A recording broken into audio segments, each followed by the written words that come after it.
خد بالك من الخطأ الشائع ده عشان اتكلمنا عليه قبل كده، الفرق ما بين because و because of. الاتنين بيجي بعدهم سبب، بس الفرق في قاعدة الجملة أو تركيب الجملة بعد because.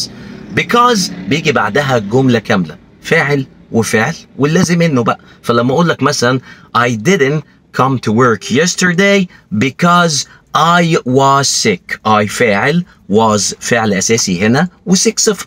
لكن لو عاوزين نقول نفس الجملة because of هنقولها I didn't come to work yesterday because of.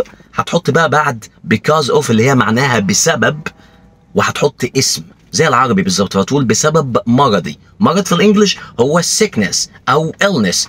because of my sickness او because of my illness. فافتكر because I was sick أو because of my sickness. مثال تاني مثلا I love English because it's easy. أنا بحب الإنجليزي لأن هو سهل. because لأن it is easy. it فاعل و is و easy. لكن مثلا لو عاوز أقول مثلا أنا بحب الإنجليش بسبب مثلا حاجة، هقول مثلا I love English because of مثلا the English movies. انا بحب الانجليزي بسبب الايه الافلام الانجليزيه مثلا. اوكي because of جبت بعدها اسم the English movies. الفرق ما بين because و because of. سلام.